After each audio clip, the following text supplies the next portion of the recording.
Hello everyone. Welcome to 90 Minutes webinar series by Gamma. Um, I hope you all are doing well. I hope you all are in quarantine, staying home, keeping safe distance from your friends and relatives, and taking good care of yourself.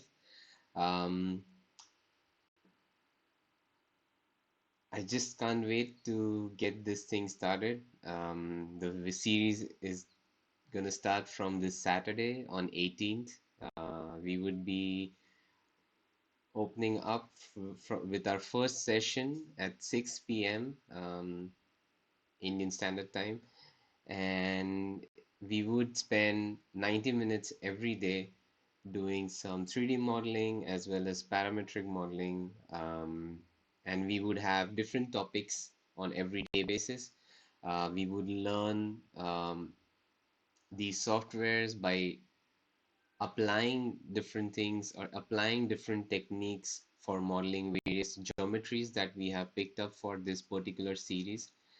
And that makes it more interesting, I feel. So I have been getting this requests from a lot of people um, who registered to give an intro session on the softwares that I would be using for this particular series. Because a lot of registered participants are students and they are new to these softwares. They are still learning, and it's a good time that you learn things by yourself. It's a good time to develop a skill. So cheers to people who, cheers to all of those guys who are spending their quarantine developing a skill. Really appreciate that. And also, I was keen on starting this series as soon as possible, so I thought maybe let's do a free intro for everyone where you could learn about my style of teaching. But this particular intro is for those who have registered and who are trying to learn these softwares. I have already shared some tutorials with you guys regarding the basics of the softwares that we would be learning. But apart from that, I'm just gonna give you a quick intro so that you don't spend a lot of hours in getting into the basics. Instead of that, you can learn the um, content that we would be exploring or we would be dealing with the most during this webinar series, and eventually you can do the rest of the practice post the webinar. So I'm really excited. I feel really good, and let's start. But before we start, let me introduce myself. I'm Ripple. Um, an architect. I'm an entrepreneur, a researcher, um, and I'm the founder of Gamma, of course. Apart from Gamma, I have my own technological company. It's called TH 2.0. It's a startup, um, and we are developing this technology um, to revolutionize and reform a culture of co-work and co-live in cities. We aim to get people close to the city, near to the workplace, and that's why we are building this technology, which this particular um, this technology started from a research that we was doing during my master's at AA. I was a part of Nehmat Bhushan Studio at AA, and we were engaged in proposing new and unique methods for housing in London. And we were researching on various fabrication methods, in this case, curve crease folding, and how we could have multiple solutions or solutions which could be mass produced, supported by a technology. And TH 2.0 is a result of that particular research. Um, I'm developing this technology in India, and we would be hitting the market once we are through with this lockdown period, and once um, we are able to resume with our normal life. Apart from that, I am teaching at various institutes, and I have been involved in various research topics related to computational design, related to um, advanced fabrication methods. So this is some documentation of few of my students. One of the subject that we did recently, and we were exploring mathematical functions, surfaces, um, mathematical surfaces. This is some documentation of my students. Apart from that, I do a lot of events, do a lot of educational workshops through G.A.M.A. So G.A.M.A is an institute for designers, architects, researchers, in fact, anyone and everyone who would like to be creative with their profession and with their abilities. They could be a part of this community. And we aim to have a multidisciplinary approach where we all engage in solving some problem holistically, where different kind of professions come together to solve a problem. And 90 minutes webinar series is just an output of this a small output of what we have been doing with G.A.M.A. We engage ourselves in or developing some methods, and we would like people to see our methodologies, our process, to feel inspired, um, share their opinions so that we grow as professionals, and eventually we all could collaborate and work together to form some, or to discover some things new. So today's session is a free session. This is a session for all who have requested me to give an introduction to the software and software that we would be using during the workshop, because a lot of students, or a lot of the participants are students, and they are still learning these softwares, and not everyone is good with the softwares that we would be exploring during this 7 days. I am doing this intro session. Um, Apart from that, I feel it's good that we get familiar with each other. We get to know each other, because then we have, like, any which ways, we have the next 7 days from 18, where we would be talking a lot about different kind of geometries, different kind of processes, methodologies, and we would engage ourselves in various conversations related to the project, related to the to design, related to the methods. Everyone is free. I mean, the participants are free to share their opinions, drop some comments on the things that have been taught, or if it could have been better, by some suggestions that they could provide. So we are open to that. Today I'm gonna give a small intro on Rhino and Grasshopper. We would be looking into the interface,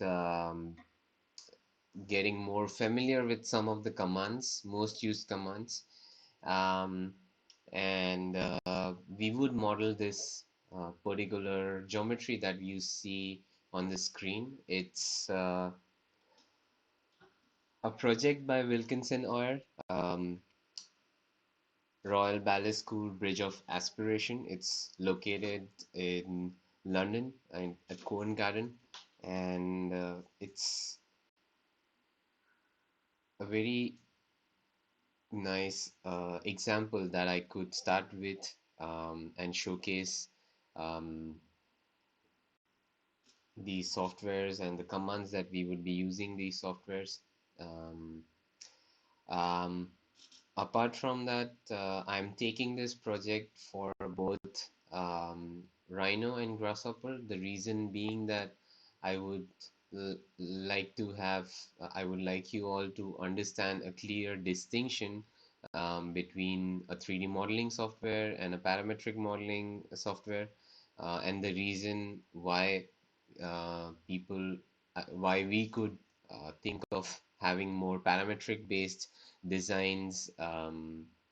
So just to get a more clarity on that, I would be taking this project for both Rhino and Grasshopper. So to tell you more about this structure, it's a bridge between the Royal Ballet School and the Royal Opera House. And you can see that it has this nice twist as it connects the other adjacent building.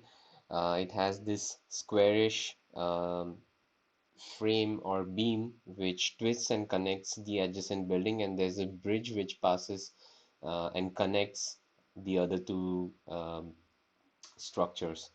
So for your reference, I have included in the exercise folder images and the links to this particular links if you would like to learn more about this project, get in a bit of detail. Um, so we would be modeling this structure on Rhino and Grasshopper. So before any further delays, let's start with the modeling. So let's start with the 3D modeling of this geometry. For modeling, 3D modeling, I would be using Rhino.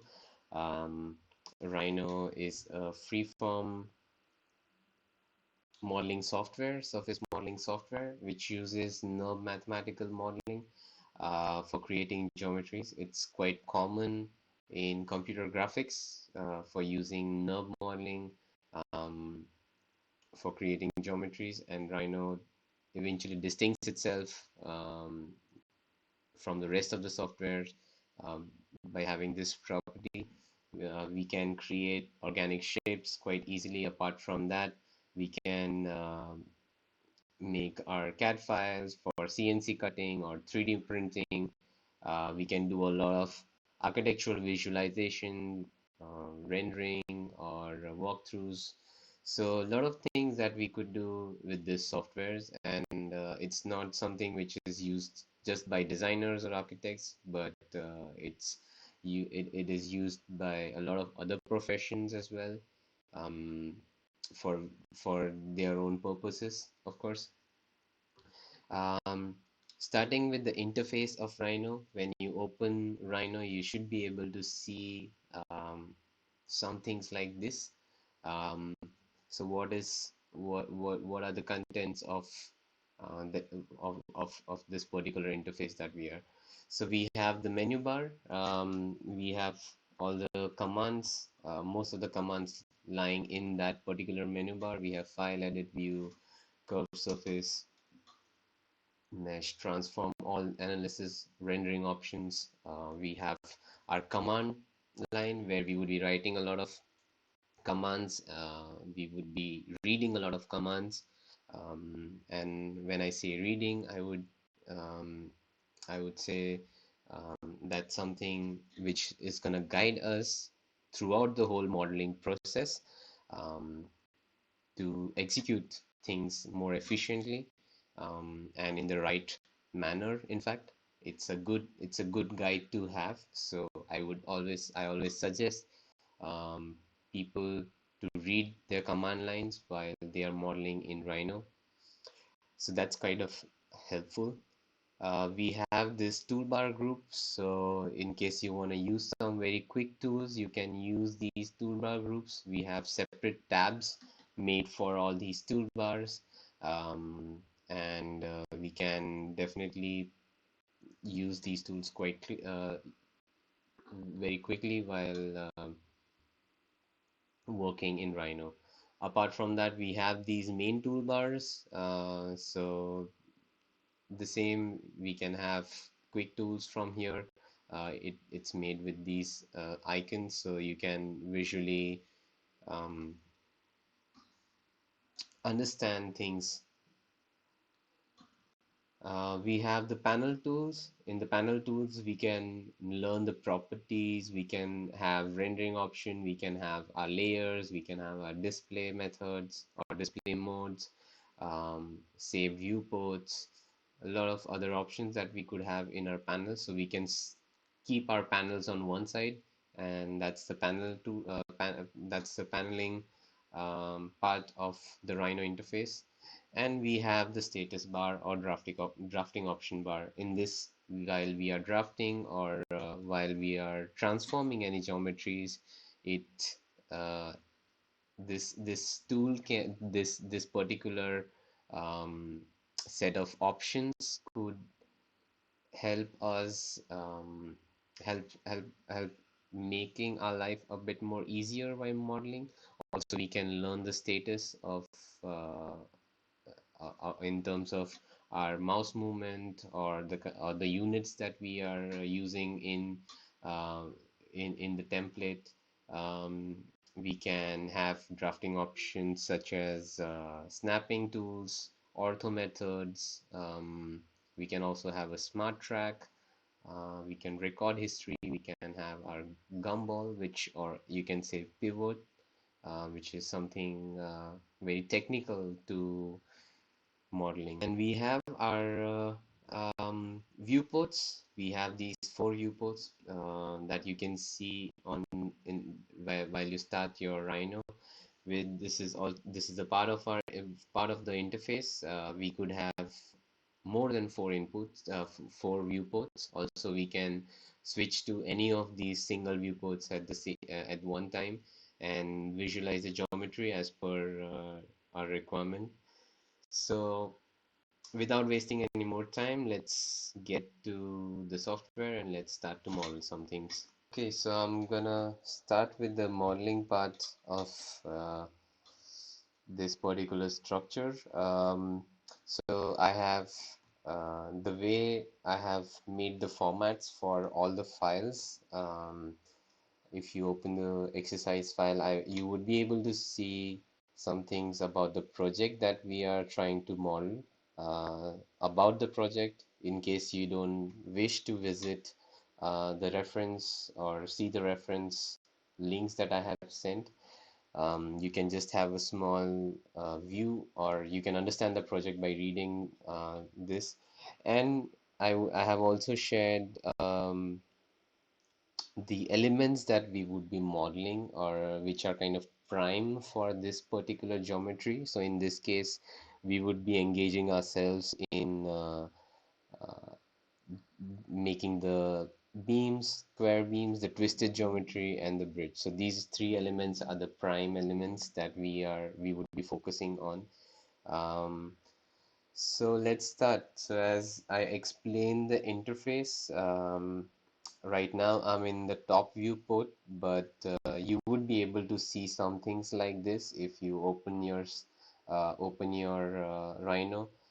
In case you are not getting this white screen, well, I mean, this I have made the background white because it's better for you to see it on while watching the video, but you might see some things like this as a default screen for as a default option as a default for while you open Rhino, which is fine. You can just in case you want to change it, you can go to the display panel tool.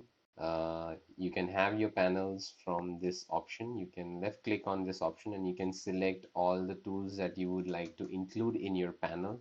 So I have included my display, I have included my layer, I have properties. So I would suggest let's have properties, layers, and display for sure in your panels. And apart from that, you can have the rest as you like. I also have the rendering settings because I generally do a lot of visualization from Rhino itself instead of always skipping between few softwares.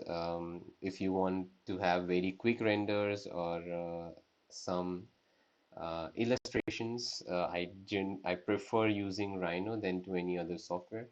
So I have my display tab. In the display tab, I have the background. I can choose my background as a solid color, and I could have any color that I would like to have. I mean, I don't want to have red, but uh, just for demonstration, I just showed that. So I'm gonna use this as my default color um, for explaining.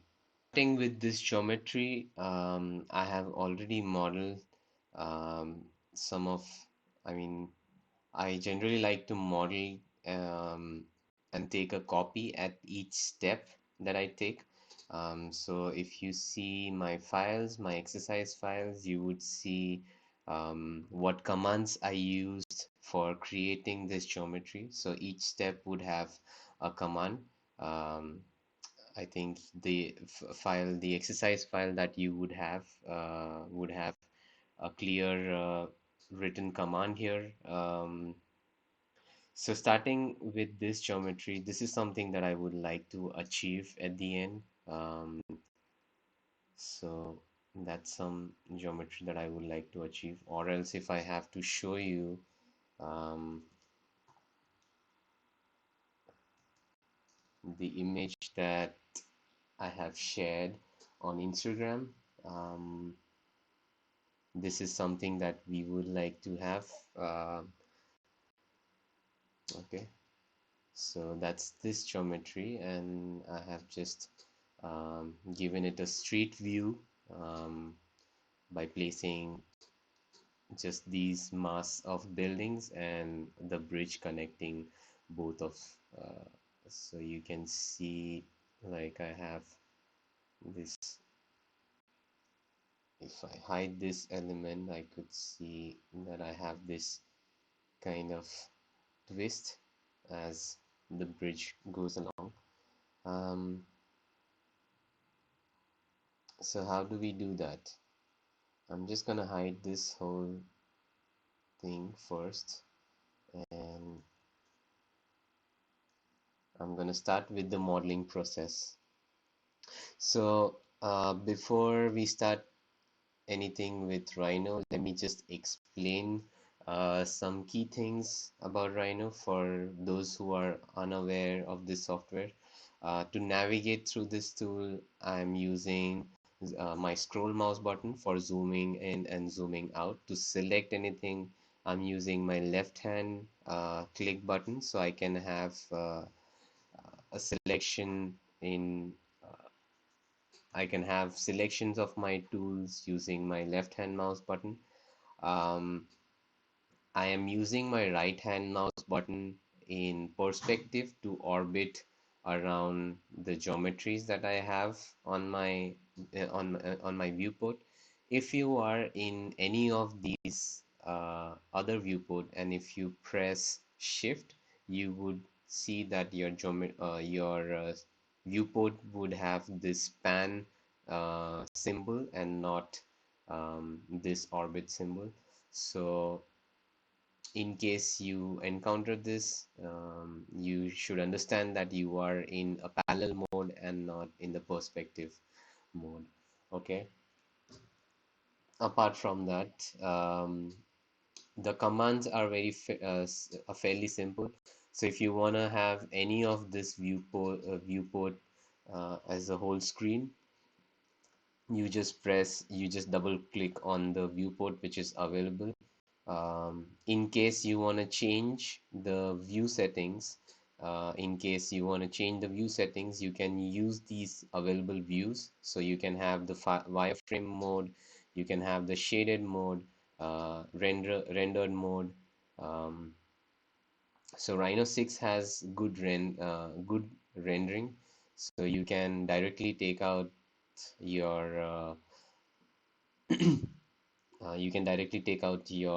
geometries for further visualization. You can develop your images in Photoshop, Illustrator. You get nice set of images from the Rhino rendering itself. You can have some more cooler views like these artistic views, um, which could which could give you more. I mean, this is the which could in fact, uh, if you might like it, you could definitely give it a try. You can have this pen view, which gives kind of a sketchy effect. Um, and you can also create your own views. So if you would like, you can create your views with your background and the kind of rendering that you would like to have. Um, but I'm gonna stick to the shaded view. I would suggest everyone to stick to the shaded view while modeling, or the wireframe mode in case you guys are comfortable with that. And for visualization, I just sometimes use rendered viewports. Apart from that, if I want to have different kind of views, say if I want to have more views than whatever is available, so the available ones would be top, front, right, and perspective. So in case you want to have some other view such as back, so I could go to the set view option here and do um, and have my view have the views that I would like to have. Okay, so and what else? What also also you can have more, you can have isometric views, so or two point perspective views. So I'm just setting this one to an isometric um, view from here. So you can set different kind of views depending on, but I generally use perspective, top, and all the parallel mode views for creating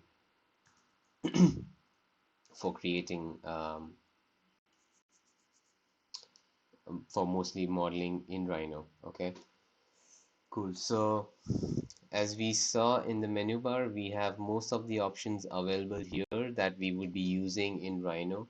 Um, we would be doing a lot of curved surface and solid modeling in Rhino, and we would be using a lot of transformation tools in Rhino during the whole series. Transformation tools being move, rotate, scale, mirror, array.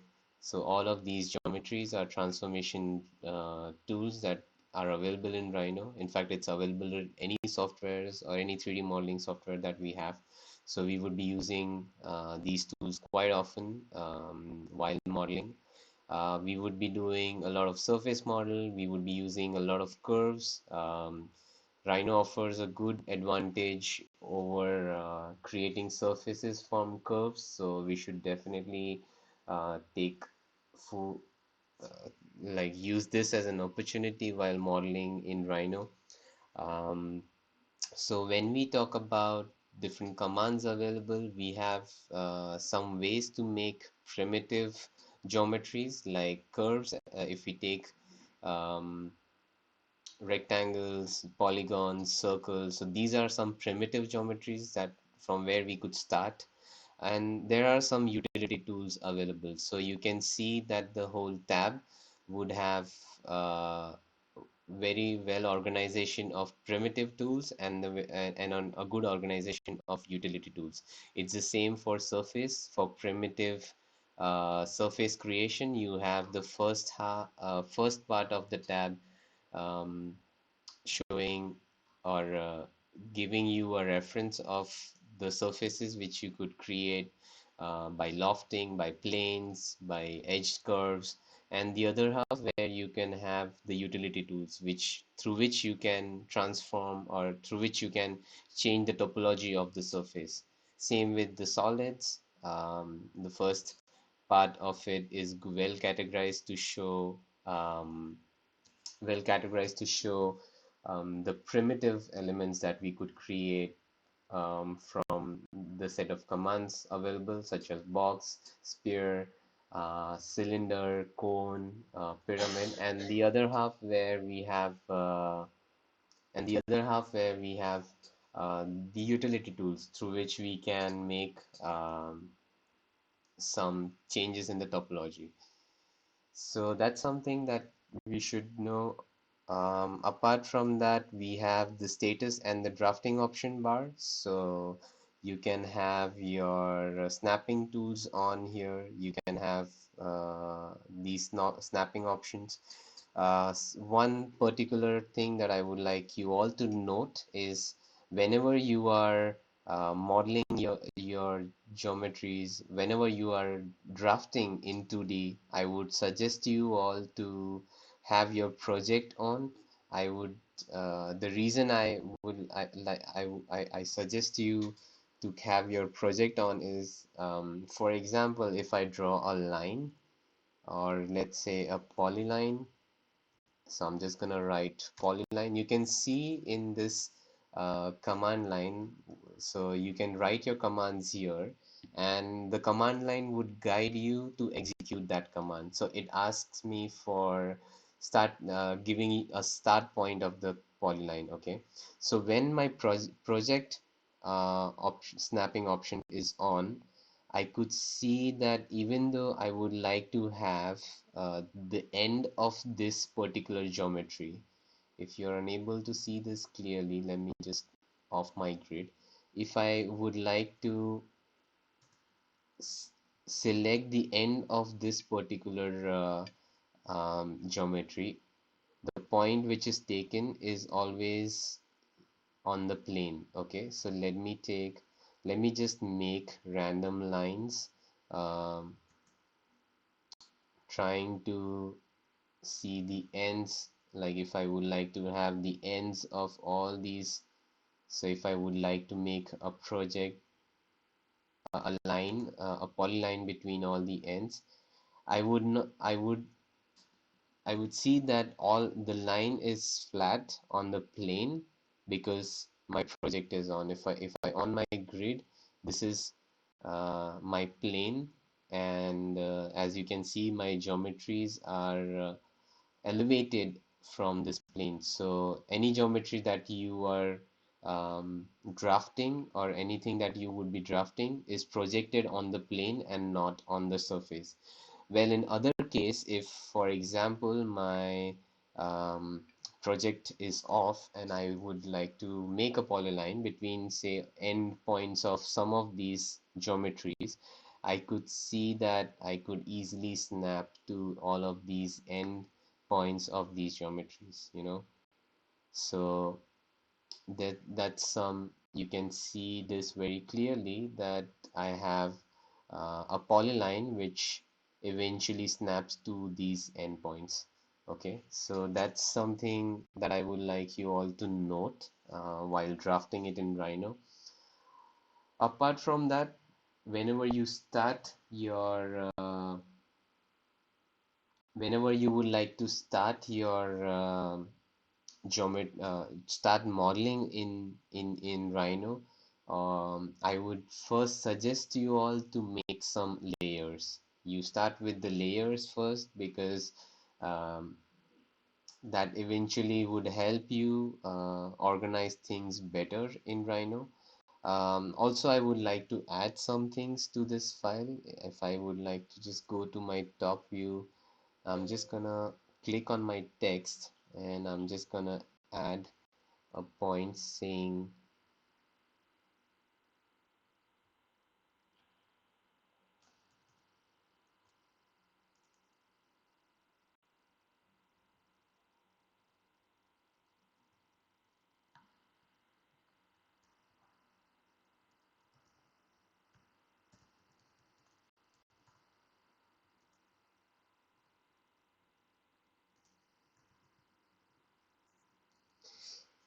so this is a practice that I generally like to follow.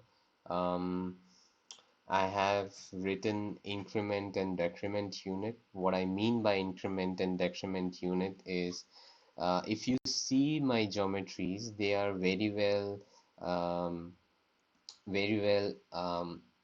organized and they have more or less equal spacing. So the way I generally like to model everything is, or I like to leave a trace of my previous model is, I like to just copy this, copy this with some unit, say 10. So you can see like my unit gets aligned to 10. It gets this it gets copied with the distance of 10 units. Okay, so also one additional thing or a shortcut for copying that you could use for any geometry is whenever you select any geometry, you press Alt and the arrow button, and you can write your units with which you would like to copy. So I have written 10 units by pressing Alt and pressing on that arrow. So I would have my geometry copied at 10 unit. Okay, so that's some quick modeling tips. Mm, So let's just start with the model. So what did we learn from this, the information that we had on the screen about this model? We learned that we have these squarish beams which eventually twists or rotates between two distance. It rotates to a 90 degree because it says a quarter. um, you can just read it that there are 23 square portals with glazed intervals as support from the aluminium spine beams. These rotate in sequence for the skew in alignment, performing a quarter turn. So it's 90 degrees that it turns when it touches the adjacent building. So we would like to have that kind of twisting element. The way I would like to start my model is I would like to go on my, I'm just gonna delete or hide for the moment, and I'm just gonna make a rectangle of 3 units by 3 units. So the way I made this curve or any rectangle is you can just write down rectangle in your command line. It asks for first corner of the rectangle. So you left click and select any uh, where you would like to make your start your model. You can either give a length, so it asks for a length. So I'm gonna give 3 as my first length, and it asks for a width, and 3 enter for my second. Okay, so I have this as my first geometry that I could start with. I'm just gonna switch to my perspective. I'm just gonna hide this as well. So Control H. And what's the next step? So this is my first step. I'm gonna Alt press the arrow and increment it by 10 units. Alt press on the arrow, 10 units. I have my curve. Next step is I would like to extrude this curve. So the command that I would like to use here is extrude curve, right? It's simple. EXTRUDE, extrude curve. And we have an extrusion. So when you do an extrude curve, it asks for select curve to extrude, and this is my curve that I would like to extrude, and I'm gonna give a unit of say 8, let's say 8 unit. So that's my next step. What is the next step after this? I'm gonna take a copy of this. Now I have to twist this whole geometry by 90 degrees. So there is a transformation command that we could use. So you can write in twist. It asks for the object to twist, and it asks for the start of the twist axis. I'm gonna go to my front. I'm gonna select my project, snap option on, and I'm gonna take my center of this particular from this particular plane, and I'm just gonna go to my top and I'm gonna set this perpendicular, okay? And it would ask for the first angle of reference. Let's take the first angle of reference from the top viewport, which is this.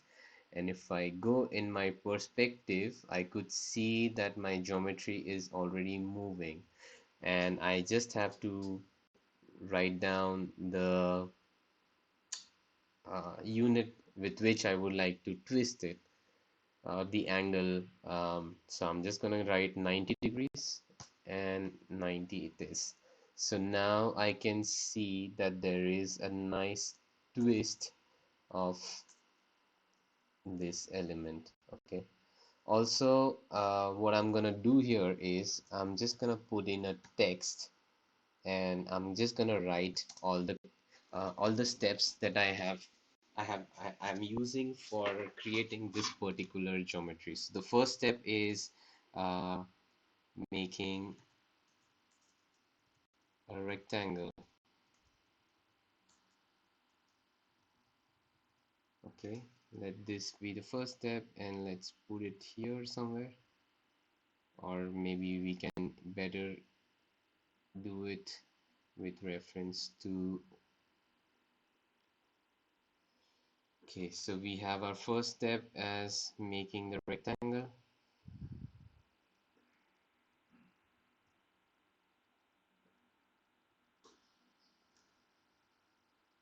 Second step is to extrude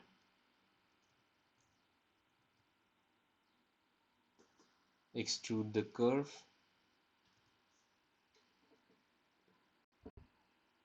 Okay,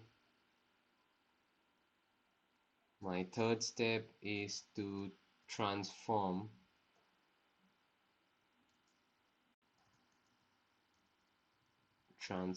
by twisting 90 degrees.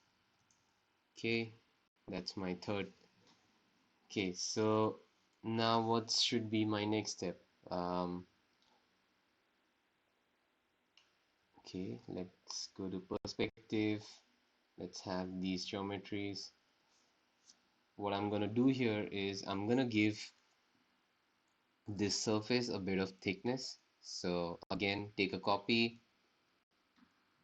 use this command called offset surface.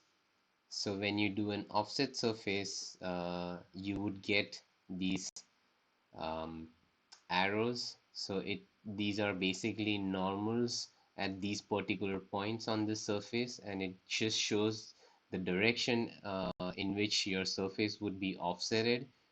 um, in case if you want to flip this, or you want to have an offset on the inside, you can just click on the flip all option, and you can see that my direction changes if I click on the flip all. Then I need to provide it a distance, so I'm just going to give a distance of 0.3, and I would keep my options for solid geometry. So when I keep a solid geometry, I would get a mass and not just a surface offsetted. And I'm gonna say execute this command by pressing enter. So I would see that I have um, some geometry, or and I'm just gonna write this as my fourth step, which is offset surface to create solid. So the reason I am writing this step is because these steps would be later useful when we start with Grasshopper, and I would tell you how. So there is a reason that we are picking just this geometry, or we are having common modeling topics for Rhino and Grasshopper both. And these steps are equally important when we talk about um, when we talk about the the process that we have used for modeling this particular geometry. Okay. So what's the next step? So I have already achieved a good amount of twist. I would like to have my beams because these are the elements that I would like to model. So there is this command called contour. I'm just going to take this on one side and I could use a contour command, okay, to create those continuous set of lines at a particular distance. So what it would ask is select geometry for contour. So I would select this geometry, contour plane base point. So I'm gonna just gonna go to my top screen and I'm just gonna say this is my base point, and it would ask perpendicular distance to contour. So this is the perpendicular distance in which my contour should form, and it would ask me for a distance between contours. So I'm just going to specify zero point 0.5 or 0.45, let's say, as my contour lines. And if I switch to my shaded mode, I can see like there are some lines which are formed. I'm just gonna group these lines very quickly, so you can press Control G for grouping this. Apart from that, I'm just gonna keep my I'm just gonna select all my models. So to select multiple models, you can press on your shift and select all these models. And I'm gonna go to my layers and I'm gonna put it uh, in my modeling layer. So you right click, you say change object layer. So you would get some things like this. Okay, so next step, I'm just gonna write this step, increment by 10, and I'm gonna say contouring.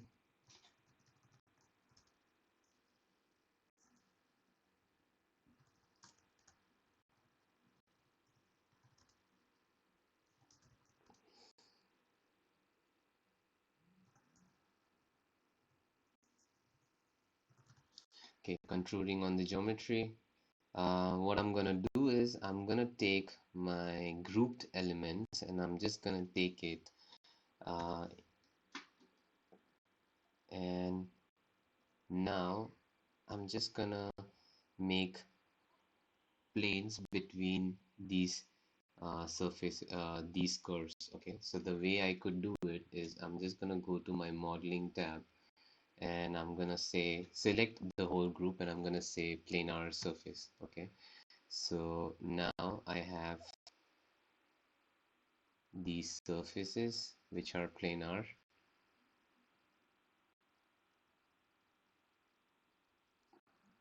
and I'm gonna just shut this or hide this. Um, So my objects, my contours or my beams are more or less modeled. Um, I'm just gonna increment this again. I'm gonna write a step here, uh, creating planes.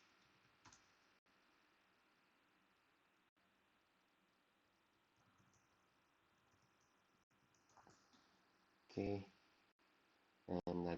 and the last step being I have these um, surfaces. I would just like to make an offset of this surface. I'm just going to make them solid, and the distance should be around zero point 0.1. So let's have that distance. So I have these nice solid geometries of okay, so I have made my beams. I think that was one of the things that we were supposed to create. So we were supposed to create beams, we have the twisted geometry, and we would like to create a bridge now. Okay, so we have this geometry already created. Let's name this saying um,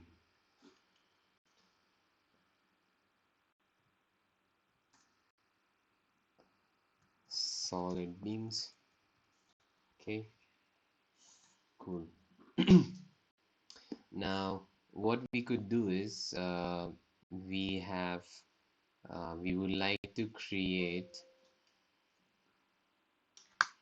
we would like to create a bridge between these two ends, right? So I'm gonna start by just picking um, a curve. Let's say I'm gonna use this. I'm gonna press Shift Select to get this particular extract of this particular curve, and I'm gonna copy this curve pressing Alt and that arrow by point 2. So I should have this curve here. Now what I could do is I could just extrude this curve with the in my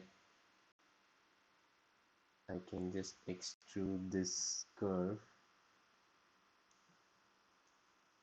by 8 units. So if you would like to extrude it, a tip would be you select on this curve and you see this kind of round dot. So if you press that and if you press um, whatever unit, you would have the extrusion of that particular curve. Um, so I'm just gonna keep this as my 8th step.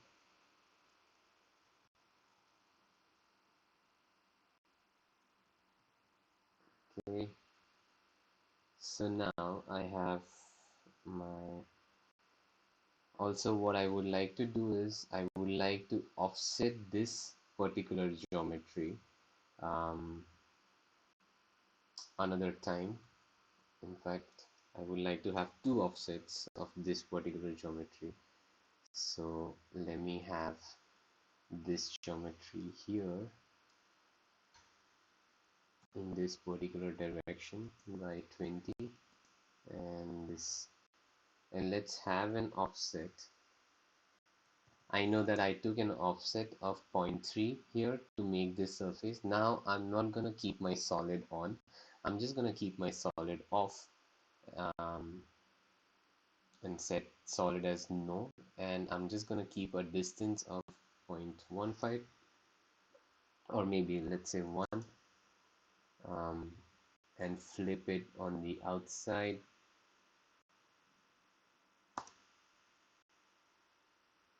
Let's see. Okay, so I have this offset here.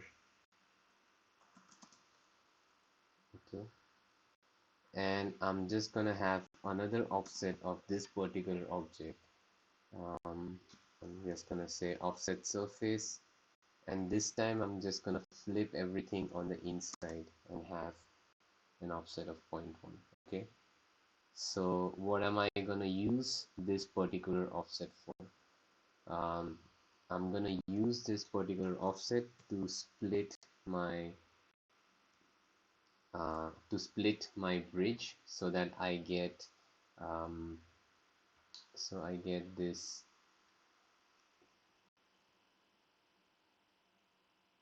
I get this nice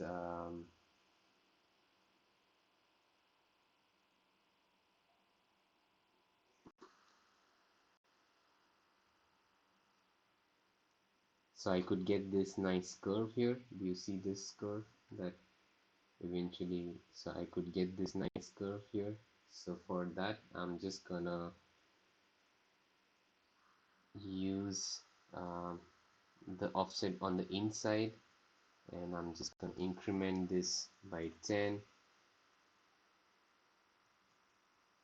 Sorry, I'm just gonna copy and increment it by 10, and I'm just gonna have this here,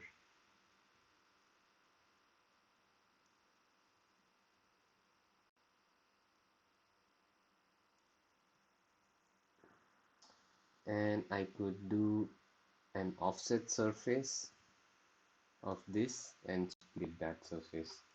So let's have an offset with my solid yes,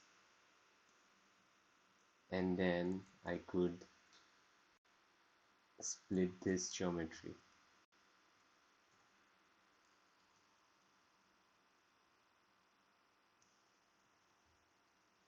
Okay,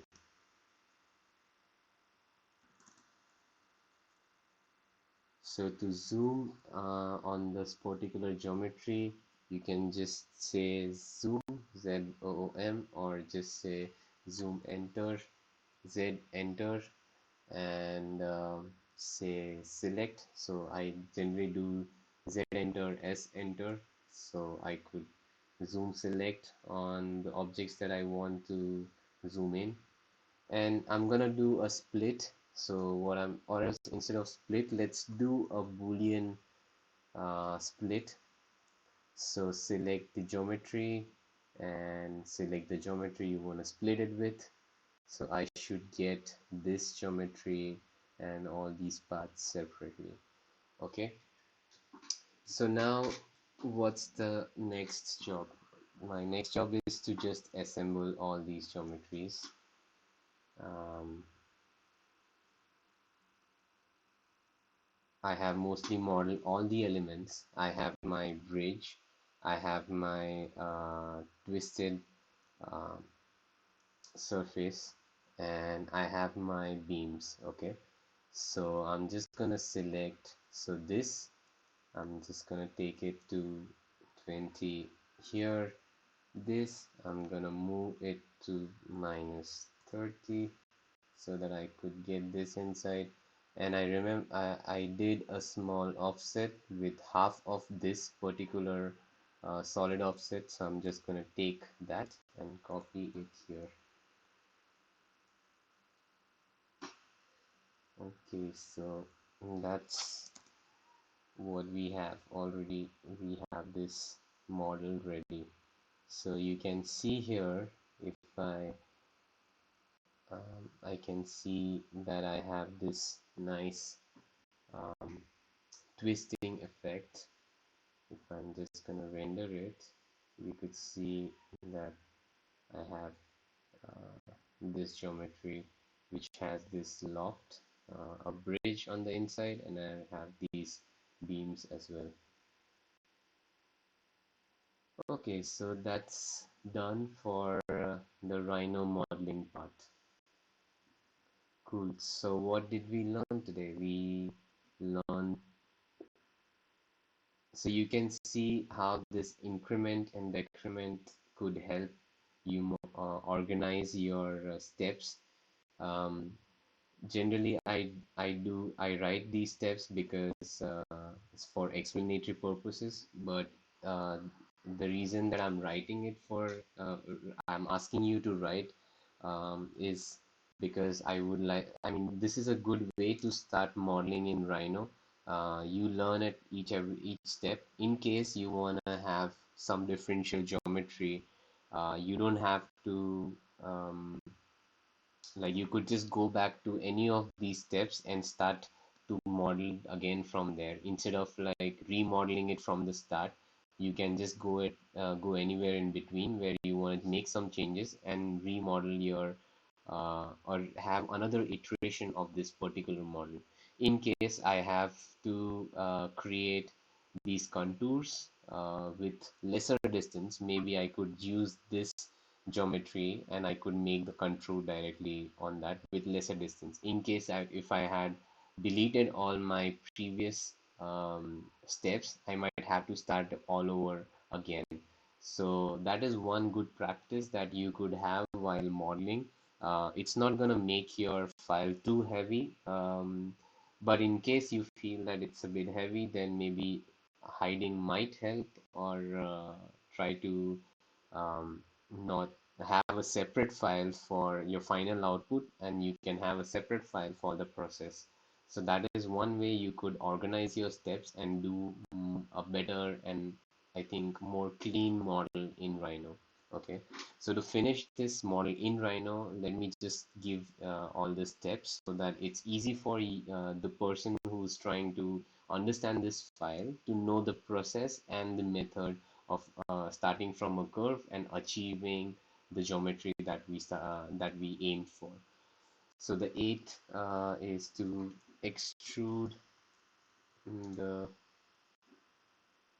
curve to form a bridge.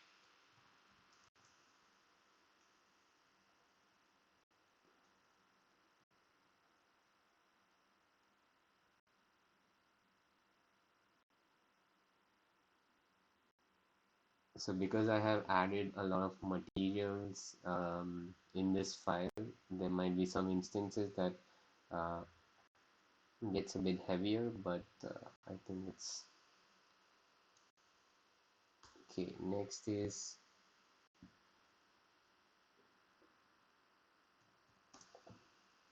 mm, offset the bridge surface.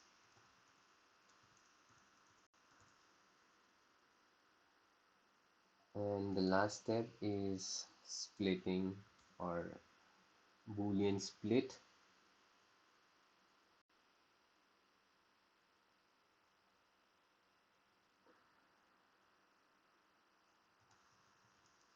Boolean split the surface. Okay, so we were able to create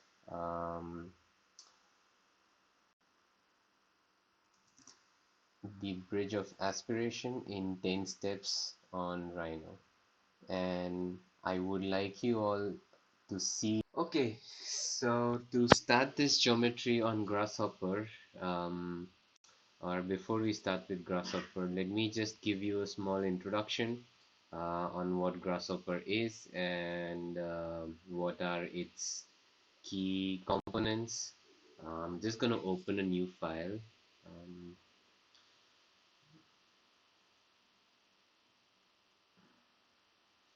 so what I'm going to do is I'm just going to keep this file in the background because I would require these steps, and I'm just going to open up a new file um, for Grasshopper.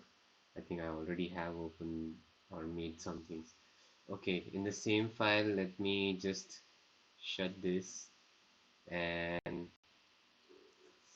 let me just give you a brief introduction and let me navigate you to the interface of Grasshopper.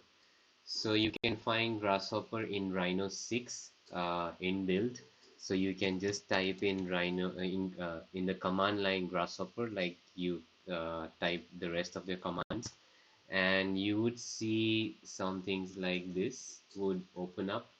Um, you would see a lot of these kind of tabs, and each tab would have some organization, some components categorized in a specific um,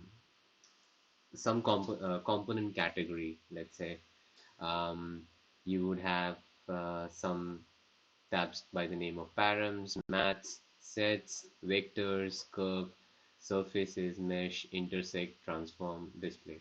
The rest are more as plugins, so you don't have to care about them for the moment. But you should see some things like this. So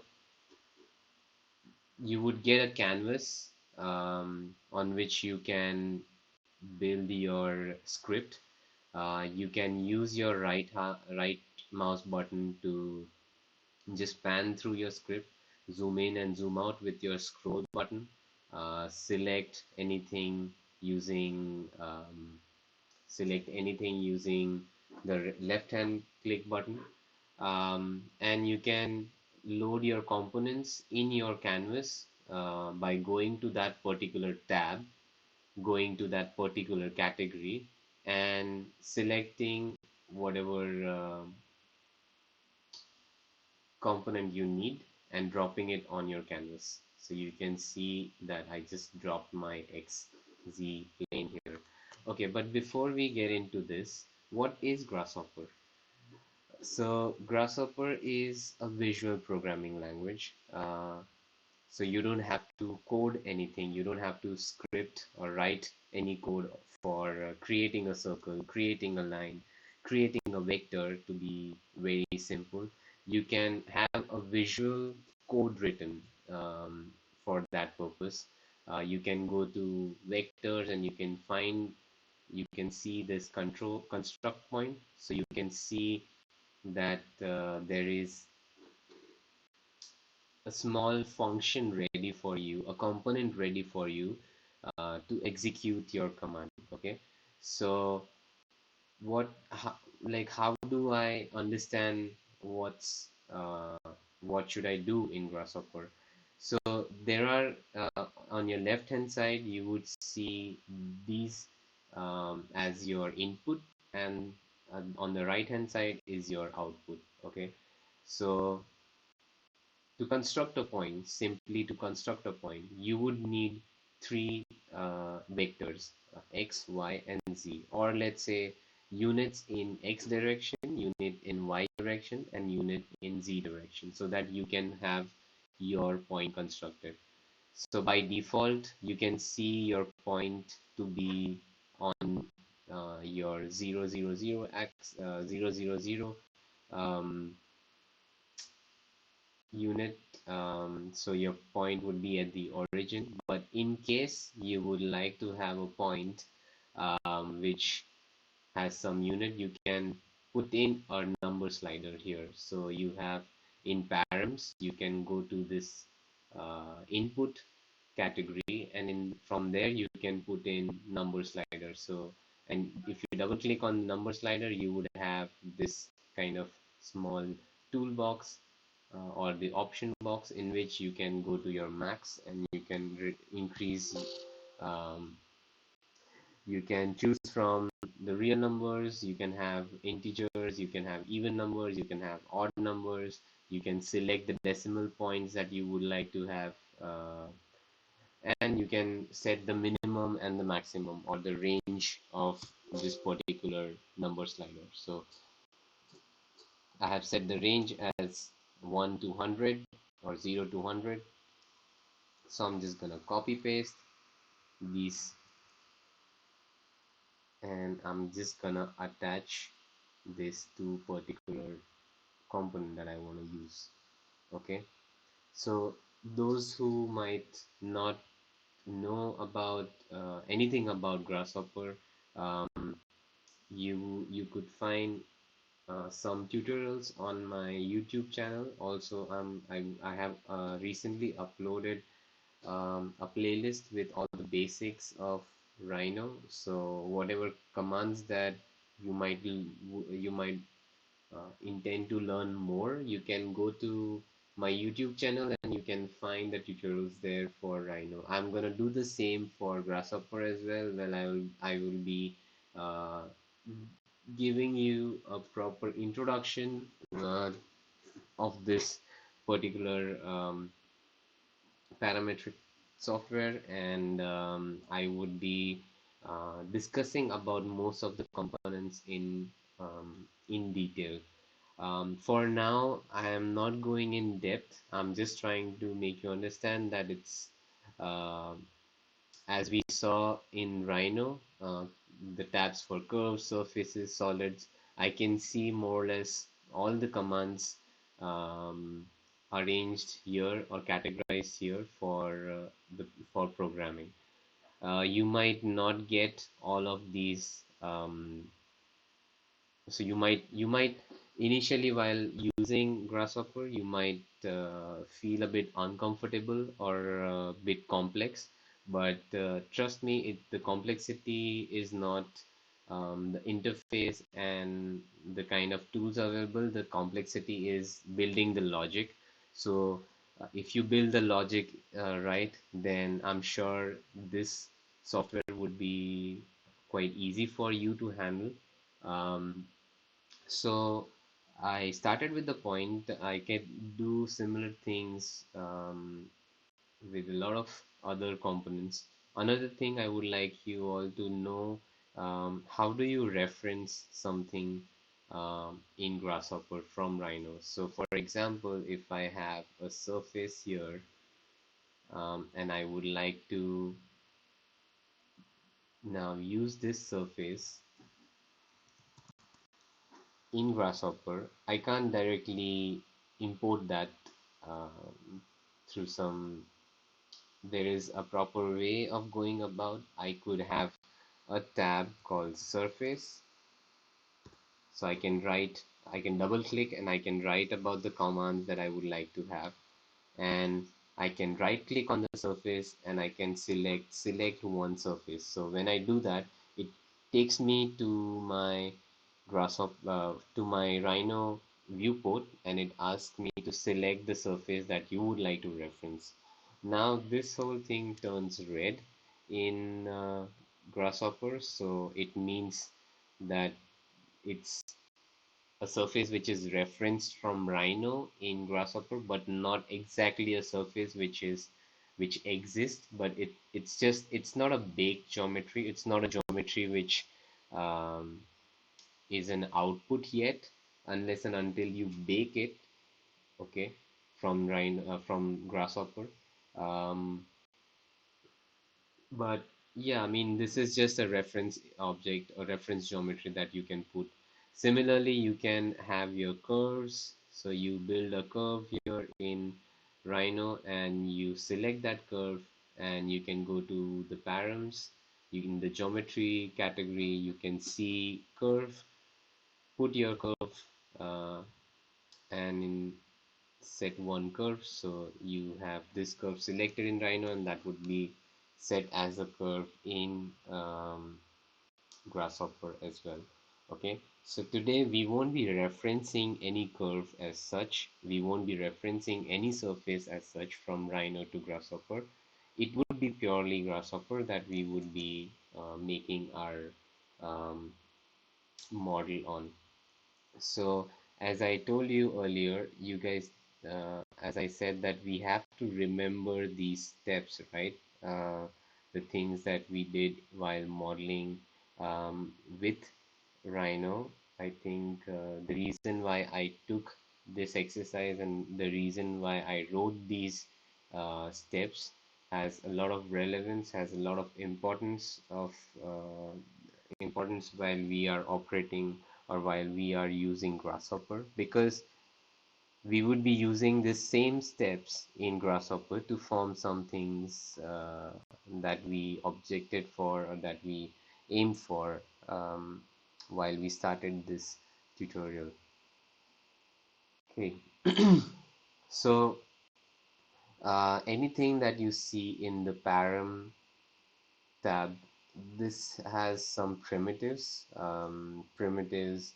and this has some geometry components, but these are all data components. So in case you can't, um, it could just store some things in there in them. If you put in a plane, it needs a plane uh, it needs a plane as an input, so it just stores some things in that. It doesn't make or it doesn't give an output as such.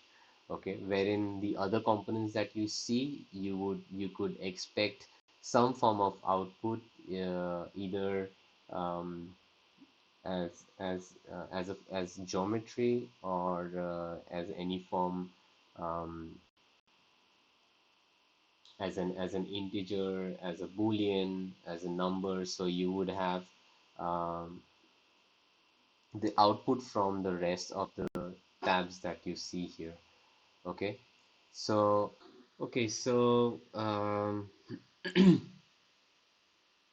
okay, so um, as we said that we need to take these steps to create this particular geometry. I have already made a script. I would like you to just go through that script once to know um, how scripts are made or how we are trying to compose some things in Grasshopper. You can't have a final solution every time in Grasshopper in one go, so you need to be a bit patient while dealing with this. Um, it initially it might get a bit difficult in understanding it because it has to do a lot with the logic, and building up the logic, the right logic is the only difficult part apart from understanding the um, rest of the things that you see on Grasshopper. As you can see that all, I mean, most of the components are very straightforward. If you want to draw a curve or if you want to have a curve on your screen, you can see the primitive and you can see all the options available for making a curve. If you want to make a surface, then you can see here all the options available for making the surface. And if you, there are other categories as such. You can analyze these surfaces, these curves. You can have a maths um, uh, tab in. You can have some expression logic involved, like addition, subtraction, multiplication, division. You can add your own set of expressions to your script. You can also write your own script using any of these languages. If you're good with C Sharp or Python or VB script, then you can definitely write your own script. But for the moment, we would restrict ourselves to just Grasshopper and some of the plugins that we would be using in, we would be using with um, Grasshopper. Okay, so as per, so we have a lot of tools available in different tabs. In the curve tab, we have the primitive tools for creating curves such as circle or line, different ways of making circles like circle from 3 points, circle from center, normal, and radius. If we have to make ellipse, we have to make arc, line from start point and tangent. We can also find some tools to divide that line. Also, we can analyze that line. Um, we can find the closest point to that curve. We can evaluate that curve. We can have different parameters on that curve. So there are a lot of tools available that we have for Grasshopper, and you can relate most of the things from Rhino, like the things that we see or the commands that we see in Rhino. They are um, more or less that we would also see in Grasshopper as well. For now, I have my icons on. In case you prefer this kind of view, you can go to your where you can read through your commands.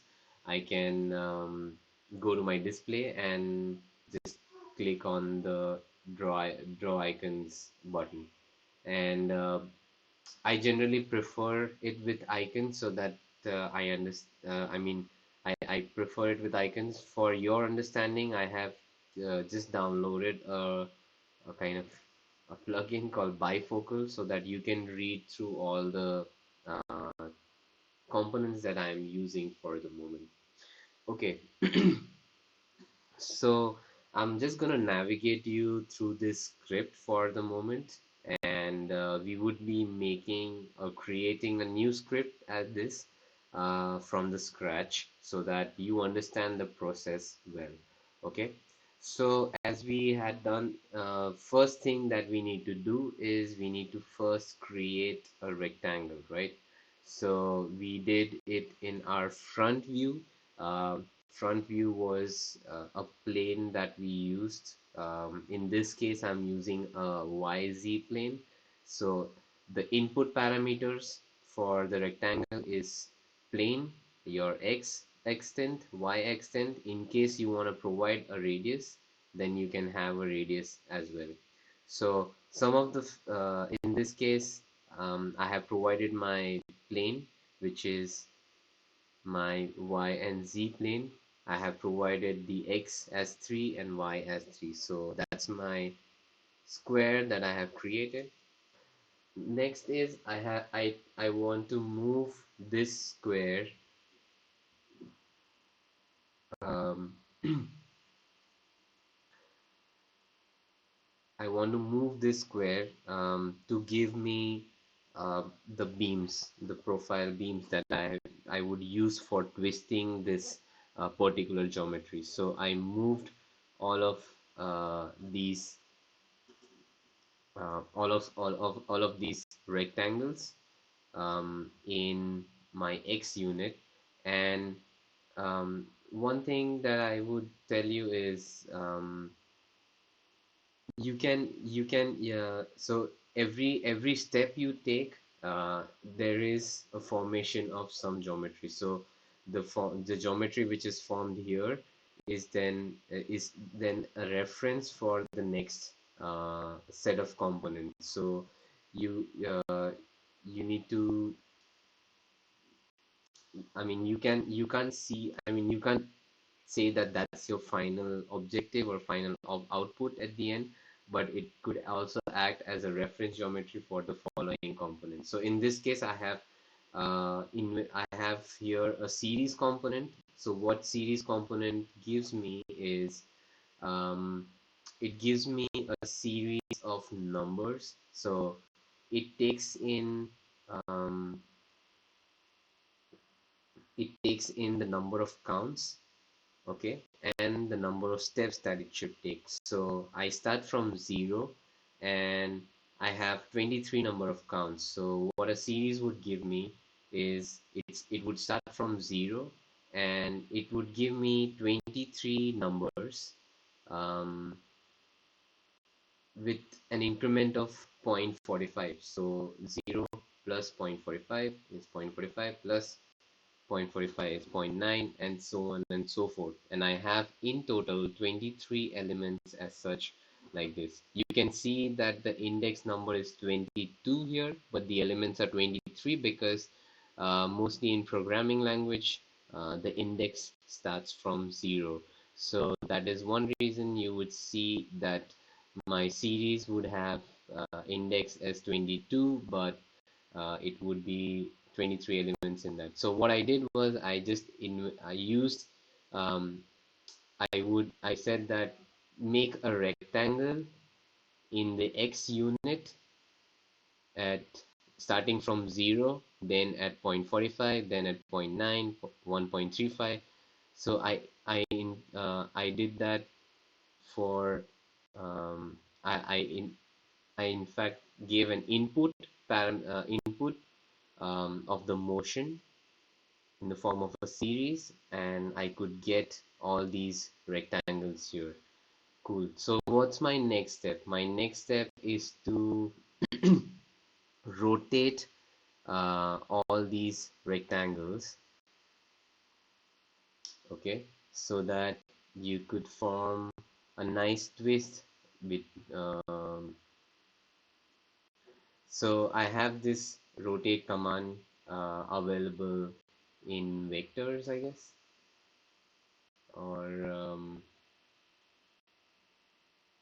no, sorry, it's in transformation. So in Euclidean transformation, you can see this rotate command. In case you are unable to find it, you can just write it, rotate, or else you can just type in command alt, and you can click on command alt and and click on press on command alt and click on that button to find um, that particular component in any of these tabs. So in this case, if I do that, I see that my rotate command exists in transformation in the Euclidean category.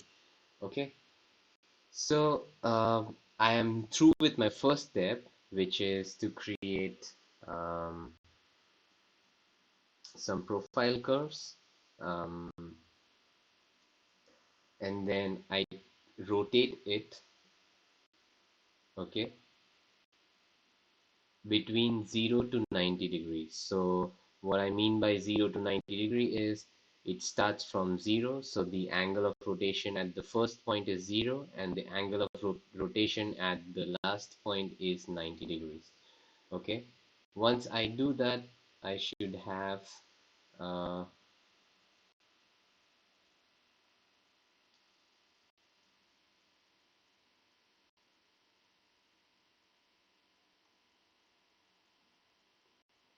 I could just make a loft for, so just for visualization, I can see that I have these um, curves, and based on with reference to those curves, I have made a loft. So I have already made my loft. I have already made my contour lines, you can say, for So I am done with two of my steps. So one thing that I have done here is I use this remap component. So what does a remap component means?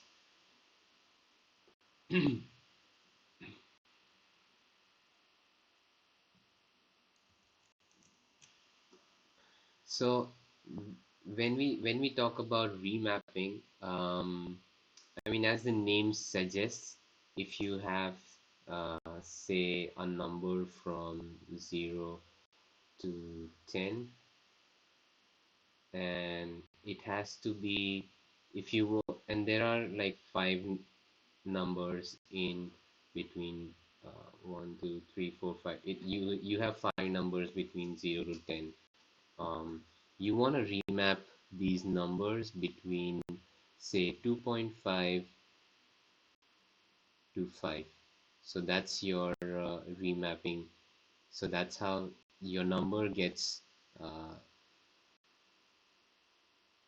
remapped or revalued between 2.5 to 5. So that's something that you could do. So right now what I did here was I have a series of some numbers from 0 to whatever, and then I want to just remap those components from 0 to 90 degree. So for that I need to provide in a domain. I need to provide the values that I would like to remap, and eventually remapped um, that remapped number act as my angle of rotation. Okay, so if I see, or if I compare both the lists, so this you just remember a few things. You need to keep this um, panel quite panel handy while using or while visualizing things in Grasshopper. So as you can see, I have this set of numbers starting from 0 and it ends at 9.9. Now I want to remap these numbers from 0 to 90 degrees. So I can use this remap number component, and I can set my domain from 0 to 90, and that eventually becomes the angle of rotation for me in degrees.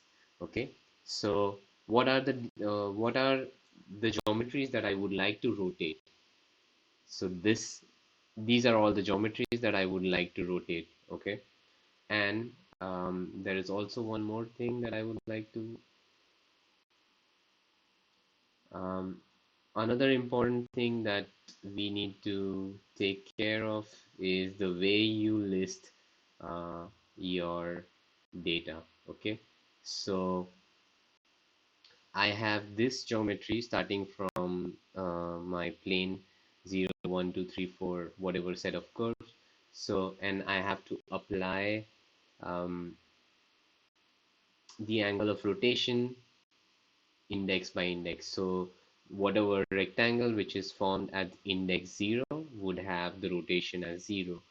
At 1 would have 4.09. At 2, 8 point whatever.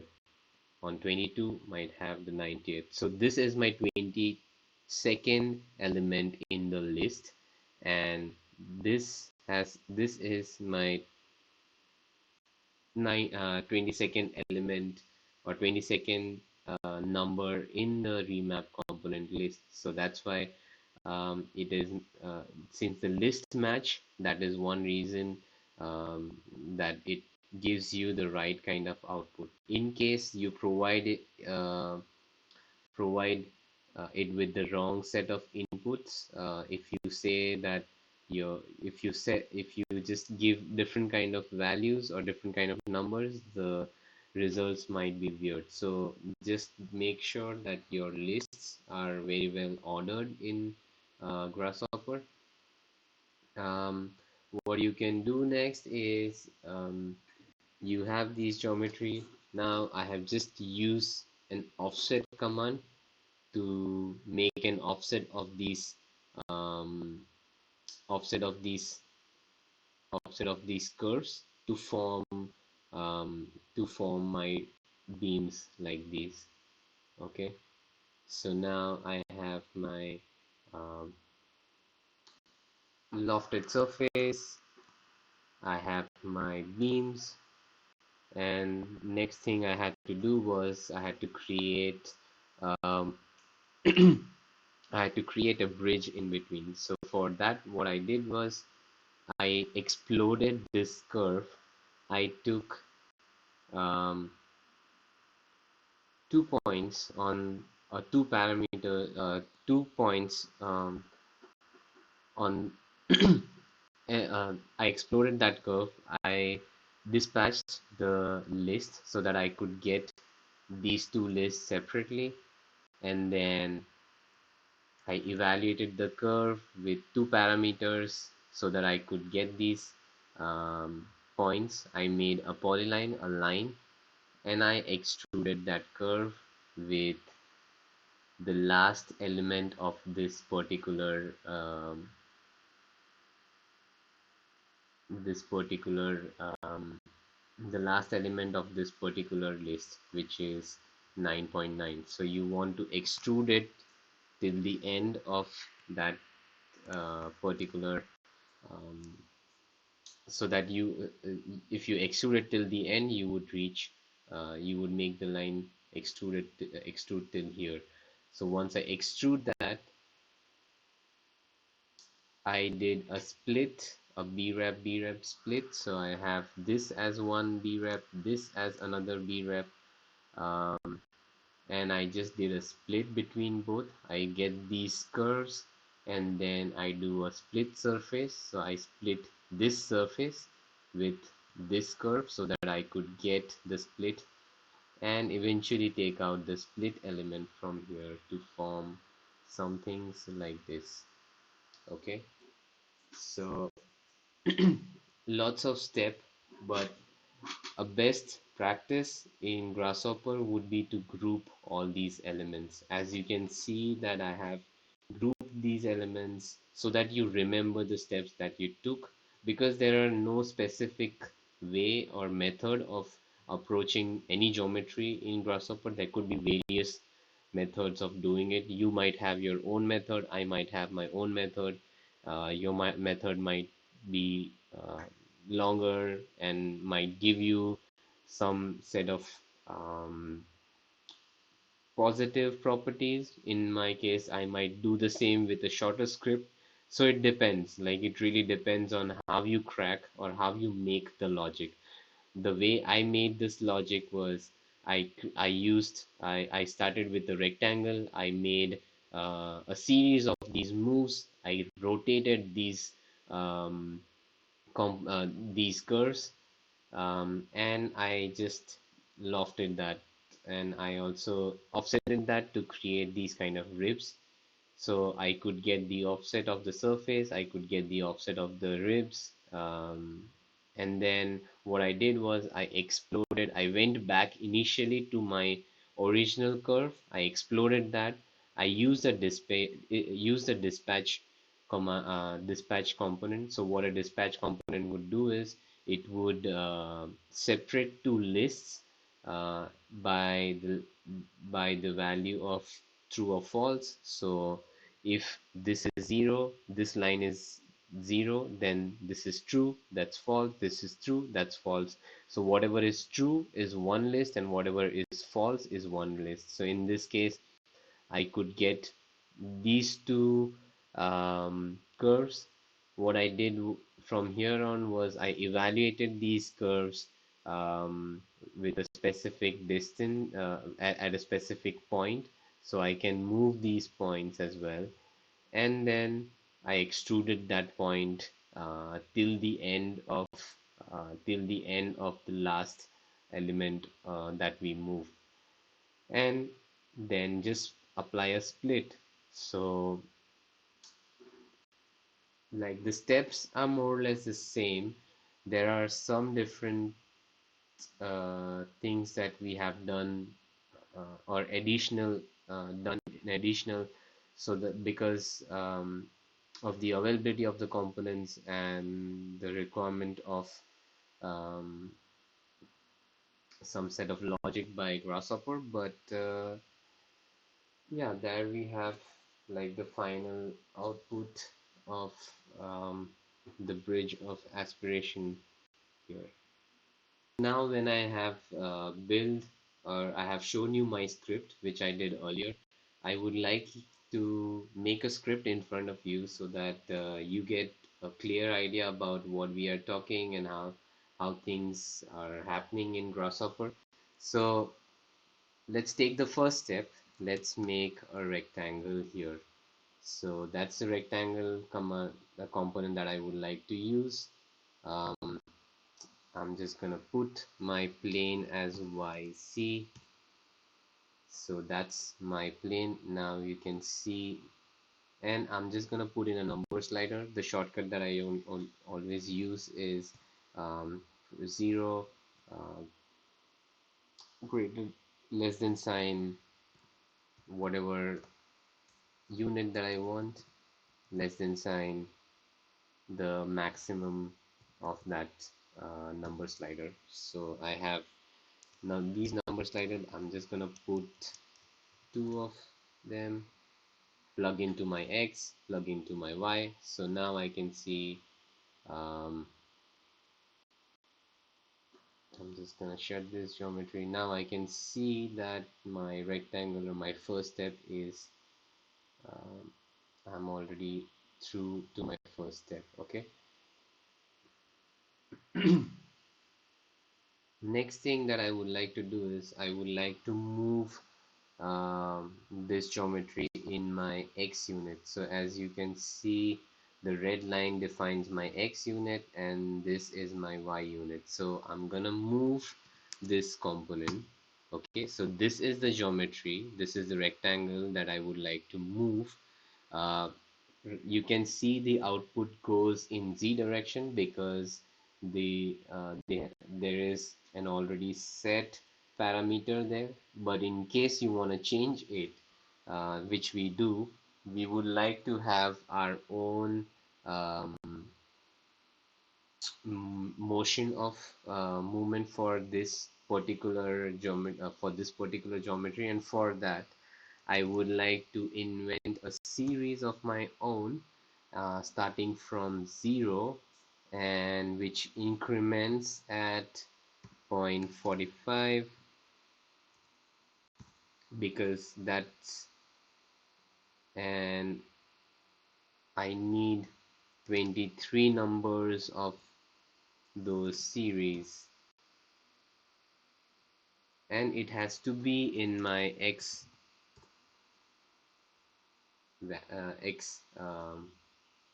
direction, so x vector.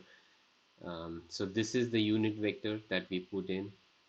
Okay, now I'm just gonna change this to 3, this to 3. So here we have our first step. Okay, we have these set of, so once I have these, I'm just gonna pick this and make it a group saying um, curves.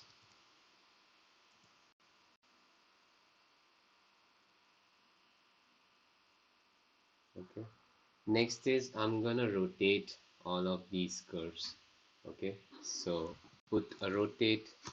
So if I directly plug this geometry, I can see the whole geometry gets rotated by a plane, XY. So the plane which is mentioned here is XY.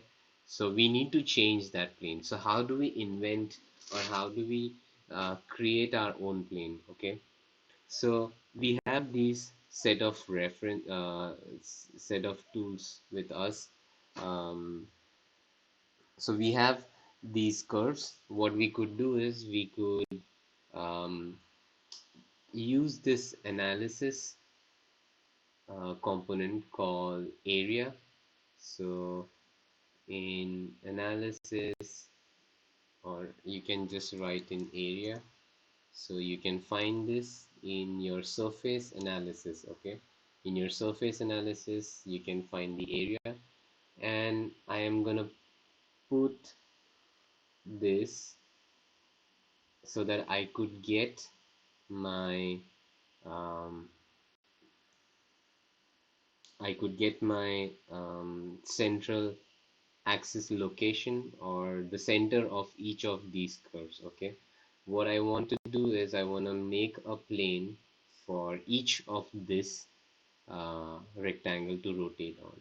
And if I just um, I have the center, but I don't have it aligned to my YZ plane. So for that, I'm just gonna change the normal of that center. So the way I could do it is I can put in plane normal. Um, yeah. So there's this plane normal. So it asks for origin as an input. So I'm gonna put this as the origin, and my Z is gonna be similar to the plane that I have. Okay, so that's my plane normal. So you can just write here, uh, group that. You can select this, right click, and you would see, oh, sorry, you can uh, select this, click on your scroll button, and you would see this set of tools available. So in this, there is this group command that you could use. Okay, so I could write this as axis for rotation. Okay, and then this goes in my plane, so this plane goes in my plane here. Okay, now you can see, uh, so if I plug in any number slider, say 90, and this is 360, which is going to be my maximum. If I do that, so I could see that the rotation is happening for all of my rectangle, but I would not like to do that. I would like to have a controlled rotation from 0 to 90-degree, and for that I would like to um, make or set a domain. So I'm just gonna construct a domain, okay, from 0 to 90, or let's say let's do it 360, and I'm gonna set the second to 90, and I'm gonna plug this in here. Instead of like remapping, I could also have a range component. So I could make, I could have my domain, and the range would have the number of counts, say similar to this. So I should have 23 elements. I can check it again because uh, so whenever you set the range um, with the number of parameters, it would give you 23 um, 23 index and not the 20. So there would be 24 elements which would be coming out from here. So to have elements similar to the number of geometries, you can just put in an expression, and you can say x minus 1. Okay, so in this case I need 22 output. So now I can see that I have 22 here, and the same thing if I just uh, if I see the panel for my geometries, I can see that I have uh, 22 geometries coming out. So in that case, both my list would match, and I would have um, so I can see already that I have a list of angles.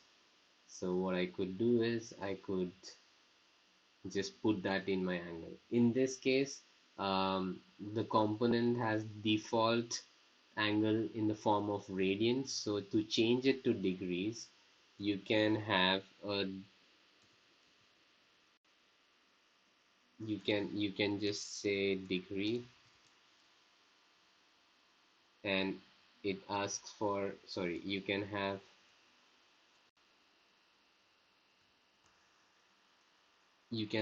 radians. Okay, and in that case what it does is it converts the degrees to radians. Okay, so now you can see that you have a nice control of this particular geometry. Okay, okay, so this is a good way you can, so now this is something that you created to rotate curves.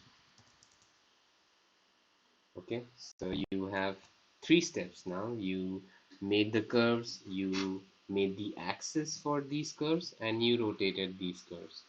Okay, if you just loft it, you would see that, sorry, if you just loft it, you would see that your curve would take the shape, and it would be, and you can see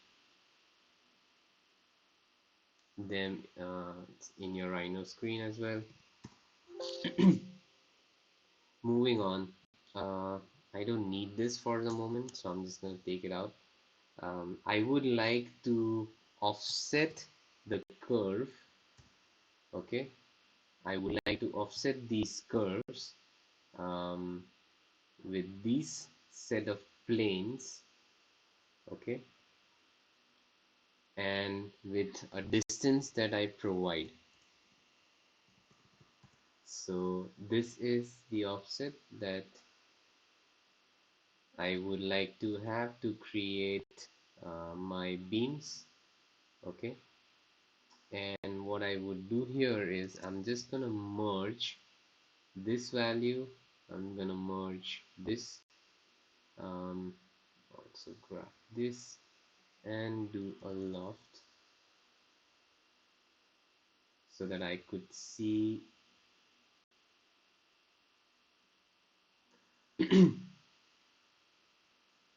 okay, so this is already done for me now, I feel. So the next step that I would like to take here is I'm just gonna write beams offset to create beams. Okay, cool. So I have my steps, I have my little functions ready. What I would also like to do is I would also like to have some more offsets in different directions. So what I could do is I could take this, form an offset of 0.5 or 0.05, and have a loft so that you need to flatten this so that you can have a surface between um, a surface between these beams. Okay, and I'm gonna make another offset uh, with the same with the same with the same um, with the same unit but in the negative direction. I would tell you the reason why. Okay, for now I'm just gonna keep this off. This is my offset for the glaze. Okay, so you've made the glaze, and this is some offset that we have made to create the split between the bridge and the surface.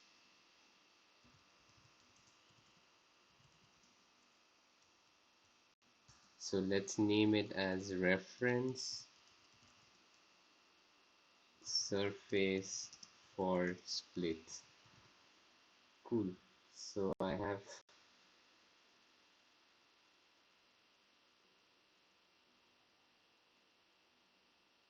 so I would suggest you all to create these kind of little functions so that it gets easier for person who's trying to see your script or your team member um, to learn your process better. Okay, so the final step is to create the bridge. Um, as I said, the way I did that was I exploded the first curve that I had here. I'm just gonna off. You can set your preview, enable and disable your preview. For the moment, let me just disable this preview um, by this. And what I did was I dispatched the list of curves. Okay, when I have the list, so you can see in the pattern I have true false pattern. Okay, so now when I put in the curve parameter, I can see that I have these two lists in these two curves in one list and these two curves in another list. I need these two curves.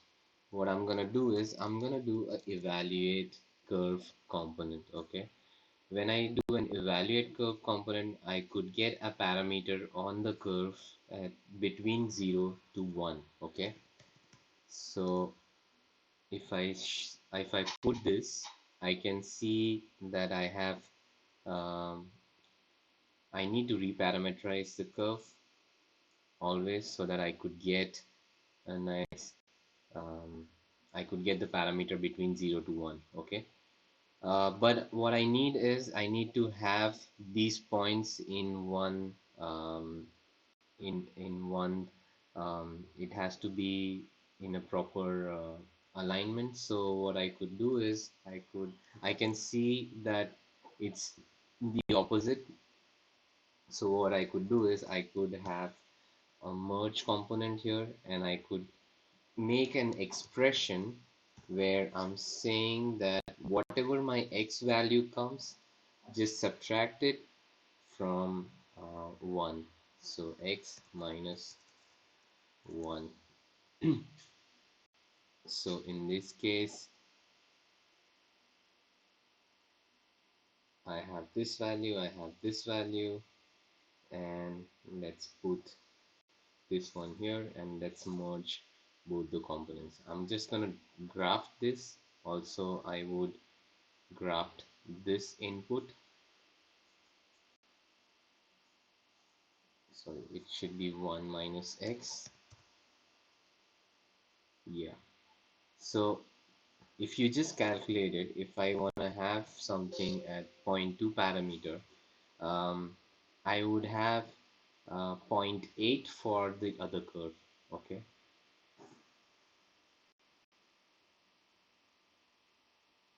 I would have zero point 0.8 for one curve and zero point 0.2 for the first curve. So that's why I have merged both the values. So right now I have, if I check my list again, as I told you earlier, that list is something which you need to take care of always in your Grasshopper. I can see that my first curve would have zero point 0.2 as a parameter and my second curve would have zero point 0.8 as a parameter. So now I have these parameters. I just want to make a line. So I'm going to make a polyline between these two curves. So it asks for vertices. I'm going to make, so let's name this as finding parameter on curve. I have this line. What I would like to do is I would like to extrude this curve. So I have an extrude component. This is uh, the base that I would like to extrude, and I would like to extrude this in X unit. and I have the X units ready, so I could do a list item. I could just plug this in the list item, and I would like to have the last element of my list, so I can have -1 here, and that goes in my direction, and this goes in my um, extrusion. So that's extrude the curve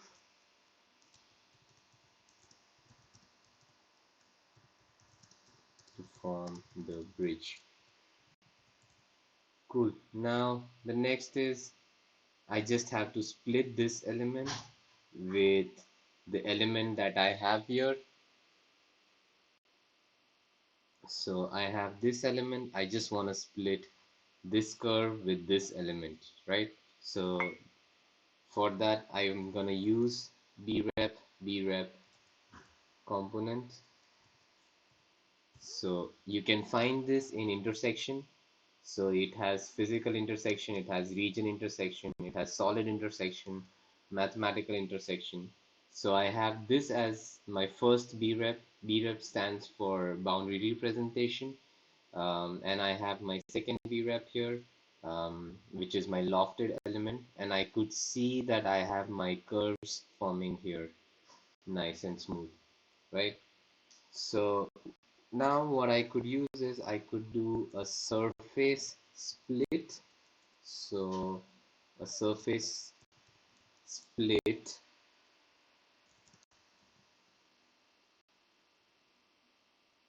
would require a surface. So that's the surface that I would like to split, and it would require the curves at which uh, it should split. So I have this, so it runs fine.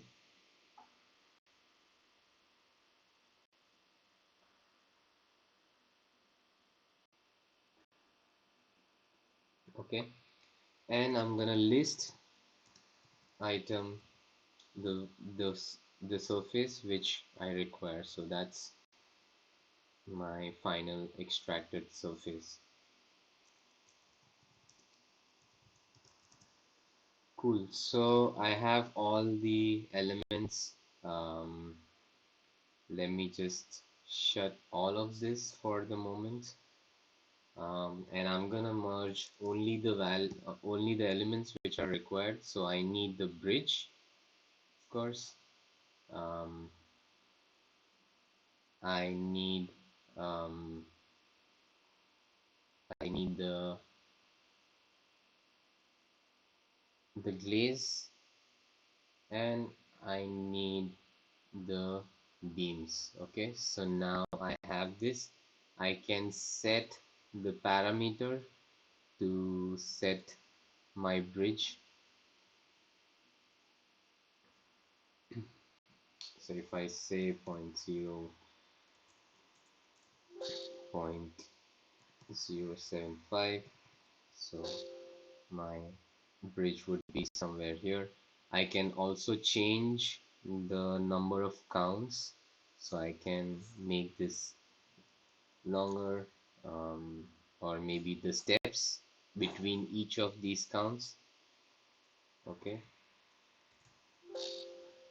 so if it's something like this, and this is my final geometry that I would like to take.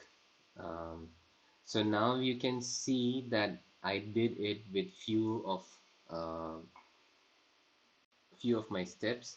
I made some curves, made the axis of those curves, rotated those curves, lofted those curves, offsetted those curves to make the glaze. Um, I found the parameter on the curve. Then I extruded those formed polylines to finally split that curve with my reference surface. So these are the steps that um, that we took to develop this particular geometry. You would have your own set of method, you would have your own set of processes. Your steps might differ. These are my steps that I discovered while creating this geometry very quickly. if I want to now finally take this in my Rhino, I could just click uh, the scroll button and I could do a bake. So now I have this finally in my Rhino screen. Okay, so that's, and now I can give some offsets in Rhino and then finish it out. Um, so that was the Grasshopper version of this. Now you would be asking, why did we do this? Why did we just stick to the components that we created here? If I have to tell you, if I have to ask you to create um, or change the number of contours, a number of beams here, or maybe the extrusions, or initially if I have to change the say the size of the rectangle, would you be able to do it so easily? Like if I give you like two or three changes continuously, in that case you might eventually get frustrated and you might feel like killing me. But that's something that eventually might not happen if you are good with Grasshopper. Then you could easily go to your script and you can just change whatever changes you would like to apply and eventually visualize the geometry based on those changes, right? So now you can say that if I give you initially to change the rectangle size, then you can easily do it in your script and eventually give me a new output. So you can have different a lot of um, iterations while you are creating anything in Grasshopper. Apart from that, you can go back to any of these steps and maybe change um, certain methods to develop a different geometry than this. So these are some of the positive um, that you could have, or some of the things that you could eventually do in Grasshopper, or some of the traits of Grasshopper that we would require while designing. Um, so, and you can just finish your model by, setting a good context, and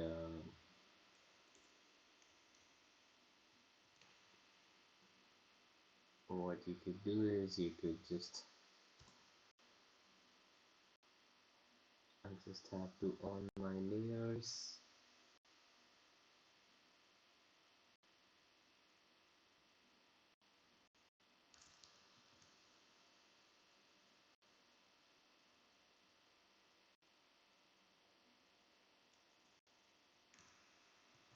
Yeah, so now you can just, so you can just make the context that you want to create, and you could have some things like this. If I show it in your renders, so this is the final output that you could have. This in particular was generated from Grasshopper net, and not from um, Rhinos. So if anyone would have given me um, some changes to make, maybe I could have done it very easily. But apart from that, there are a lot of things that we could explore during this series, and I would tell you, if anyone feels that they are still not ready for Rhino and Grasshopper, I would suggest that maybe you guys can have a look at my tutorials on my YouTube channel. Um, I have been uploading some free videos and tutorials on these, on basics of Rhino and Grasshopper. And I'm gonna upload some introduction to Grasshopper very soon. Um, Apart from that, the webinar series has its own like, you have your private group. You would get a private group access in for each day, so you can visit that group anytime, and it has a lifetime access. So even if you learn these softwares a bit, say a month or 2 months from now, you can come back to the series that we did earlier, and then have a look at the videos, and you could relate things in a better way. So I would suggest that if you guys are not into digital or parametric modeling yet, I would suggest everyone to take a step, because it's not so difficult, I would say. It's just that if you do it with the right set of logic, things would flow. You don't have to feel paranoid about the canvas and the node based or the wires that we see in Grasshopper. So I would encourage everyone to be a part of this journey. We are starting on 18th, and I'm hoping that you all are equally excited as me. So that's all for this session. If you have any questions, you can mail me, you can drop a comment on this video. Um, and feel free to get in touch for anything related to any of these softwares that you are finding it difficult. We are happy to solve any problems that you have.